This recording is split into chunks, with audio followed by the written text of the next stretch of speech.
بسم اللہ الرحمن الرحیم والصلاة والسلام علی رسولہ الکریم وعلی آلہ وصحبہ اجمعین اما بعد۔ میرے محترم بھائیو، دوستو، بہنوں، عزیزو، آج 17 رمضان المبارک ہے جو اسلامی تاریخ کا نہ بھولنے والا دن ہے، اور اس میں ایک جنگ ہوئی جس کو جنگ بدر کہتے ہیں۔ قیامت تک جتنی جنگیں لڑی جائیں گی اس کی اہمیت سب سے زیادہ ہے۔ قیامت تک جتنے مجاہدین جنگیں لڑیں گے، جنگ بدر میں شریک ہونے والے مجاہدین کا اجر سب سے زیادہ ہے اور رتبہ اور مقام سب سے بلند ہے۔ اللہ تعالیٰ نے بدر والوں کے بارے میں کہا، افعلوا ما شئتم فإنی قد غفرت لکم۔ اللہ کے نبی نے فرمایا کہ اللہ فرماتے ہیں، اے بدر والو، جو مرضی کرو، میں نے تمہیں معاف کر دیا ہے۔ تو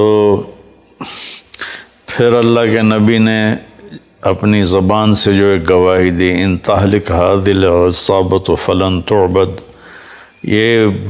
یہ بول کبھی کسی جماعت کے بارے میں نہیں بولا گیا۔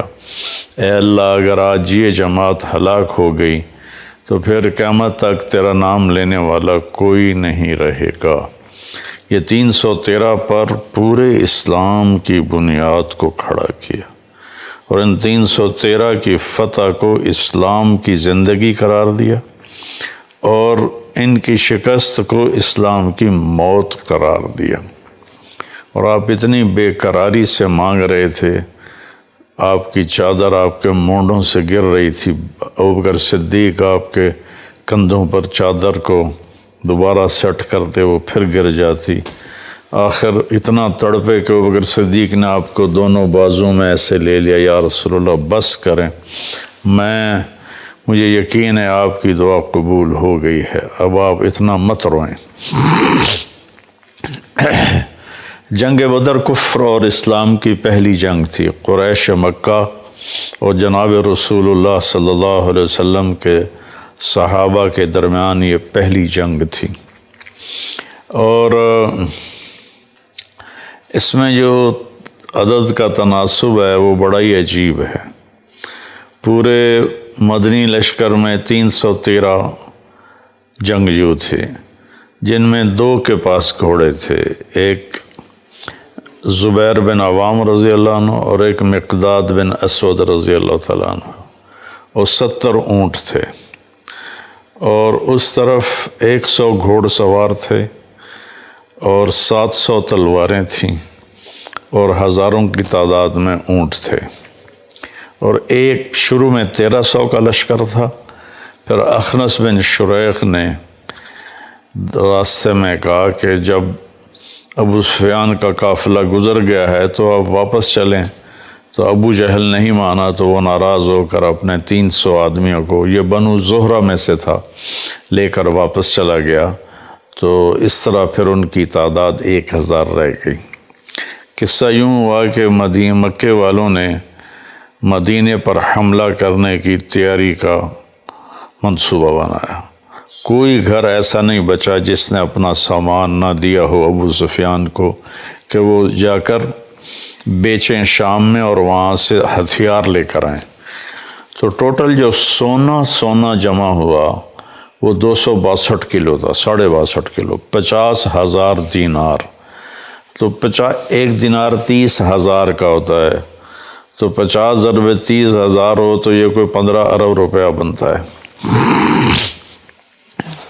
اس بڑی مالیت کا، اور 40 آدمی اس کی حفاظت کے لیے تھے۔ جب مدینے والوں کو پتہ چلا کہ ابو سفیان ساز و سامان لے کے جا رہا ہے اور ہمارے خلاف یہ استعمال ہوگا، تو آپ نے منصوبہ بنایا کہ ان کو پکڑا جائے۔ چونکہ صرف 40 آدمیوں کی خبر تھی تو آپ نے کوئی اس کے لیے جنگی تیاری نہیں کی۔ جو مسجد میں بیٹھے تھے نصیبوں والے، انہوں نے کہا کہ جاؤ۔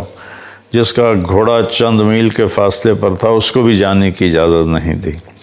اس لیے سامان کی قلت وہ بہت ہی زیادہ نظر آ رہی ہے، اور اس میں اللہ کی حکمت تھی۔ اللہ یہ بتانا چاہتے تھے کہ اللہ اپنے نبی کے ساتھ ہے، اور اسے جیتنے کے لیے تمہارے جیسے ہتھیاروں کی ضرورت نہیں ہے، اللہ کی مدد کافی ہے۔ باقی ہتھیار لینا، اسباب اختیار کرنا تو میرے نبی کی سنت ہے، اور یہ سنت فطرت ہے، سنت اسلام ہے۔ تو آپ اس قافلے کے لیے نکلے۔ ابو سفیان کو یہ خطرہ تھا کہ ضرور میرے پیچھے مدینے والے آئیں گے، تو وہ پھونک پھونک کے قدم رکھ رہا تھا۔ ایک جگہ آپ نے حضرت زبیر اور مقداد رضی اللہ عنہما کو بھیجا کہ جاؤ، جا کے پتہ کر کے آؤ۔ تو وہ ایک جگہ انہوں نے، اس ابو سفیان کے راستے میں کنواں آتا تھا، وہاں اپنے اونٹوں کو بٹھایا اور وہاں سے انہوں نے پانی پیا، اونٹوں کو پلایا اور حالات کا جائزہ لے کر واپس آئے۔ ابو سفیان کو خبر تھی کہ کچھ نہ کچھ ہمارے پیچھے مدینے والے لگے ہوئے ہیں، تو وہ دائیں بائیں سارے وہ ریکی کرتا ہوا آ رہا تھا۔ تو وہ اس کنویں پر بھی پہنچا، تو اس نے پوچھا لوگوں سے یہاں کوئی آیا تھا؟ تو انہوں نے کہا یہاں 2 آدمی آئے تھے، پانی پی کے چلے گئے۔ تو ابو سفیان نے، اونٹوں نے جہاں وہ اپنی لید پھینکی تھی اس سے وہ لید کو اٹھایا اور یوں توڑا تو اس میں سے گٹھلی نکلی۔ تو کہنے لگا اللہ کی قسم یہ مدینے کی کھجور کی گٹھلی ہے، اور وہاں سے فوراً اس نے قافلے کا رخ سمندر کی طرف پھیر دیا، اور سمندر کے ساتھ ساتھ وہ پرخطر جگہ کو کراس کر گیا۔ تو اس دوران اس نے جب خطرہ محسوس کیا تو زمزم بن عامر غفاری کو بھیجا کہ جاؤ مکے میں اعلان کرو کہ میرے اوپر حملہ ہونے والا ہے۔ وہ جب مکے میں پہنچ کے اس نے اعلان کیا تو پورے مکے میں ہلچل مچ گئی اور ہر کوئی آگ سے بھر گیا اور تیاریاں شروع ہو گئیں۔ تو سب ہتھیاراں کیل کانٹوں سے لیس ہو کر نکل پڑے۔ تو ابو سفیان نے پھر پیغام بھیجا کہ میں نکل گیا ہوں دشمن کی زد سے، لہٰذا اب جنگ کی ضرورت نہیں ہے، تم واپس آ جاؤ۔ تو عتبہ بن ربیعہ اور اخنس بن شریق نے یہ بات کہی کہ حکیم بن حزام بھی کہ ہمیں اب واپس جانا چاہیے۔ تو ابو جہل نے کہا کہ نہیں، ہم بدر جائیں گے، وہاں شراب پئیں گے، ہماری باندیاں گانے گائیں گی، اور ہم وہاں اونٹ ذبح کر کے کھائیں گے اور پورے عرب کو بتائیں گے کہ ہم بڑے طاقتور ہیں، ہماری دھاک ہے سب پر، ہم واپس نہیں جائیں گے۔ ادھر اللہ کے نبی کو پتہ چلا کہ ابو سفیان کا قافلہ تو نکل گیا، اب تو ابو جہل کا لشکر آ رہا ہے۔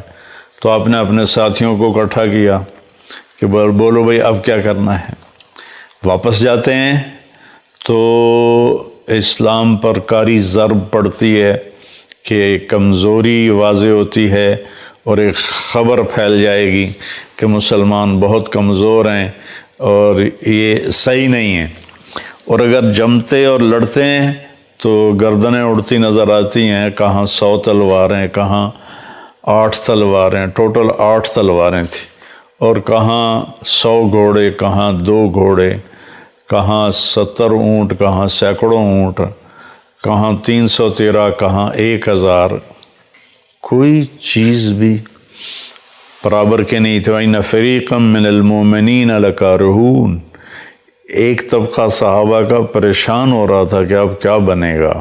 یہ فطری خوف ہے، نہ کہ بزدلی کا خوف، فطری خوف ہے جس پر ہی تو اجر ہے۔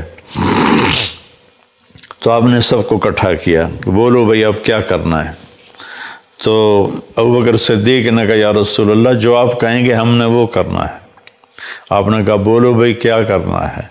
تو مقداد بن اسود کھڑے ہوئے، یا رسول اللہ اذا لا نقول کما قالت بنو اسرائیل اذهب انت وربك فقاتلا نحن ها هنا قائدون، کہ جب موسیٰ علیہ السلام نے کہا نا اپنی قوم سے کہ چلو چل کے شامیوں سے جہاد کرو اور اپنا ملک آزاد کراؤ، تو کہنے لگے تو جا اور تیرا رب، جب فتح ہو جائے تو پھر ہمیں بلا لینا، ہم تو یہ بیٹھے ہیں۔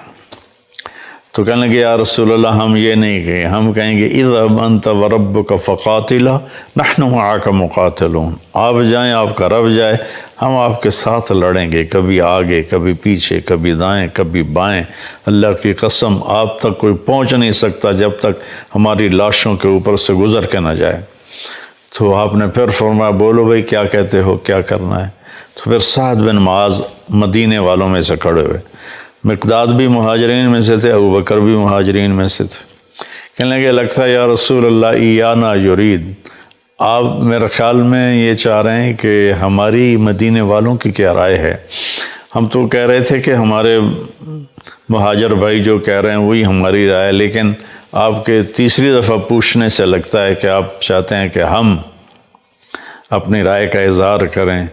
تو آپ نے اس پر یعنی آپ نے اس پر سر ہلایا کہ ہاں، تو وہ عرض کرنے کہ یا رسول اللہ ہم نحن آمنا بک وصدقناک بما جئت بہ وہو الحق، ہم آپ پر ایمان لائے اور ہم نے اس بات کو آپ کی تصدیق کی، آپ کو سچ جانا کہ جو کچھ آپ ہمیں کہہ رہے ہیں آسمان کی خبریں وہ ساری حق ہیں اور سچ ہیں، اور ہم نے آپ پر اس کو عہد و پیمان دیا یا رسول اللہ سالم من شیتا وحارب من شیتا وقتا حبال من شیتا، یا رسول اللہ جس سے صلح کرنی ہے ہم تیار ہیں، جس سے لڑنا ہے ہم تیار ہیں، جس سے تعلقات کی رسیوں کو توڑنا ہے ہم تیار ہیں۔ لو امرتنا ان نخوض البحار لخضناہ ولم يتخلف منا رجل واحد، اگر آپ مدینے والوں سے فرمائیں گے کہ سمندر میں کود جاؤ تو اللہ کی قسم ایک بچہ بھی پیچھے نہیں رہے گا۔ سبحان اللہ، کیا لوگ تھے، اللہ سے سودا کر گئے۔ لو امرتنا ان نضرب اکبادنا الى برق الغماد لفعلناه ولم يتخلف منا رجل، آپ ہمیں برق غماد یمن کا پہاڑ ہے، اگر آپ ہمیں فرمائیں کہ اپنی اونٹیوں کو رخ پھیر دو برق غماد کی طرف تو ہم اپنی اونٹنیوں کی لگامیں نکیل چھوڑ دیں گے اور پیچھے مڑ کے نہیں دیکھیں گے کہ کیا ہوتا۔ اس پر آپ کا چہرہ ایسے گلنار ہو گیا، انار کی طرح کھل اٹھا، اور آپ نے کہا اب اللہ کی مدد آ گئی، اب اللہ کی نصرت آ گئی۔ جب مدینے سے چلنے لگے تو اس وقت حضرت عثمان رضی اللہ تعالیٰ عنہ کی اہلیہ، آپ کی بیٹی حضرت رقیہ رضی اللہ تعالیٰ عنہ بیمار تھیں، ان کو چیچک نکلی ہوئی تھی۔ تو آپ نے ذوالحلیفہ سے حضرت عثمان اور حضرت اسامہ دونوں کو واپس بھیجا کہ جاؤ اپنی بیوی کی تیمارداری کرو، اور ان کا نام بدری صحابہ میں لکھوایا، مال غنیمت میں سے ان کو حصہ دیا۔ اپنے اہل و عیال کی رعایت کرنا، خیال کرنا دین کا اتنا بڑا حصہ ہے کہ بدر جیسے مارکے میں سے ان کو واپس بھیج دیا کہ ان کو کافی تکلیف تھی، اور پھر بدر میں ان کا نام لکھوایا۔ بھئی وہ تو نہیں تھے تو اب نہیں تھے، نہیں، چونکہ وہ تو تیار ہو کے آ گئے تھے، آپ نے واپس بھیجا۔ اس سے ہمیں ایک پوائنٹ ملتا ہے کہ اپنے بیوی بچے، اپنے گھر بار کو کی رعایت کرنا، ان کو دیکھنا، ان کی بیماری میں ان کی تیمارداری کرنا، ماں باپ بوڑھے ہیں تو ان کے پاؤں دھو کے پینا، یہ بہت بڑا دین ہے، بہت بڑا دین۔ تو آپ نے دونوں کو واپس بھیجا۔ بدر کی فتح سے پہلے حضرت رقیہ کا انتقال ہو گیا، وہ دفن کر دی گئیں۔ آپ نے ان کی قبر پہ آ کر ان کے لیے دعائے مغفرت فرمائی۔ آپ نے اپنی بیٹی کو واپسی پہ دیکھا نہیں ہے۔ تو جب آپ نے سب کی رائے سن لی تو پھر آپ نے اپنے لشکر کو آگے کی طرف کوچ کا حکم دیا۔ تو قریش بدر کے ایک کنارے پر تھے اور صحابہ دوسرے پر تھے۔ اس طرف قریش مدنی لشکر تھا اور اس طرف قریشیوں کا لشکر تھا، بیچ میں فاصلہ تھا، ایک دوسرے کو نظر نہیں آ رہے تھے۔ تو اس کو آپ نے تقسیم کیا لشکر کو۔ آپ نے مہاجرین کا جھنڈا جناب حضرت علی علیہ السلام کو عطا فرمایا، اور انصار کا جھنڈا وہ اپنے سعد بن معاذ رضی اللہ عنہ علیہ السلام کو عطا فرمایا، اور آپ نے پورے لشکر کا جھنڈا سفید رنگ کا وہ حضرت مصعب بن عمیر رضی اللہ تعالیٰ عنہ کو عطا فرمایا اور ان کو درمیان میں کھڑا فرمایا۔ پھر آپ نے رائٹ سائڈ کے لشکر کی کمان حضرت زبیر کے سپرد کی، لیفٹ سائڈ کے لشکر کی کمان آپ نے حضرت مقداد بن اسود کے سپرد کی، اور پیدل جو تھے اور یہ اونٹنیوں پہ سواروں سے ہٹ کر جو پیدل تھے ان کے لشکر کی کمان اپنے قیس بن ابی صعصع کو دی۔ جب آپ نے سفر شروع کیا تو ایک بات اور یاد آئی، آپ نے اس قدر انصاف سے کام لیا کہ اونٹ تھوڑے تھے، صحابہ زیادہ تھے، تو 3 4 وہ ایک اونٹ پہ ان کے آتا تھا حصہ، تو وہ باری باری سوار ہوتے تھے، باقی پیدل چلتے تھے۔ تو آپ کے ساتھیوں میں حضرت علی اور مرشد بن ابی مرشد الغنمی رضی اللہ عنہما، یہ 2 اور آپ، یہ 3 آپ کے ساتھ اونٹنی میں شریک ہوئے۔ تو ان دونوں نے عرض کی، یا رسول اللہ آپ سوار ہو جائیں، ہم پیدل آپ کے ساتھ چلیں گے، اپنا حصہ آپ کو دیتے ہیں۔ تو فرمایا کہ مجھ سے زیادہ تم طاقتور نہیں ہو اور اجر کا میں تمہاری طرح ہی محتاج ہوں، میں اپنی باری پہ پیدل چلوں گا۔ چنانچہ اس طرح آپ سفر کر کے بدر کے قریب پہنچے، اور رات کو پھر آپ نے یہ دعا مانگی۔ یہ صحابہ، بدری صحابہ کے بارے میں مہر ہے کہ اگر یہ نہ ہوتے تو اللہ کا نام دنیا سے مٹ جاتا۔ ان تہلک ہذہ العصابۃ فلن تعبد، یہ مٹ گئے تو تیرا نام لینے والا کوئی نہ بچے گا۔ تو جمعہ کا دن تھا، 17 رمضان تھی، آج بھی جمعہ کا دن ہے، 17 رمضان ہے۔ کبھی کبھی یہ اتفاق ہو جاتا ہے شمس و سورج چاند کی گردش سے کہ جمعہ اور 17 رمضان اکٹھے ہو جاتے ہیں، کبھی مختلف ہوتے ہیں۔ تو آپ نے ارشاد فرمایا کہ تیر نہ چلانا جب تک وہ تمہارے تیروں کی زد میں نہ آ جائیں، اور حملہ نہ کرنا جب تک وہ تمہارے پر حملہ آور نہ ہو جائیں۔ تو اس کے بعد 3 آدمی نکلے مکہ کے لشکر سے، عتبہ بن ربیعہ، شیبہ بن ربیعہ، دونوں بھائی ربیعہ کے بیٹے، ولید بن عتبہ، یہ عتبہ کا بیٹا۔ تو ایک ہی گھر کے 3 افراد، 2 بھائی اور ایک بیٹا اور بھتیجا۔ تو ان کے لیے آپ نے بھیجا معوذ بن افراء کو اور عوف بن افراء کو اور عبداللہ بن رواحہ، یہ مدینے کے لوگ تھے۔ تو جب وہ سامنے آئے تو عتبہ نے کہا کون لوگ ہو؟ کہا ہم مدینہ کے لوگ ہیں۔ کہا شریف لوگ ہو، ہماری تم سے لڑائی نہیں ہے، واپس چلے جاؤ۔ ان کو واپس بھیج کر کہا محمد صلی اللہ علیہ وسلم، ہماری قوم ہماری طرف بھیج، ہماری برادری سے لڑائی ہے، ان کو بھیج ہماری طرف۔ تو اس پر آپ نے فرمایا ایش عبید اٹھو، عبید بن حارث آپ کے تایا کے بیٹے، یہ سب سے زیادہ عمر کے تھے، اے حمزہ بن عبد المطلب آپ کے چچا، آپ کے دادا کے بیٹے، اٹھو، اے علی بن ابی طالب اٹھو۔ یہ تینوں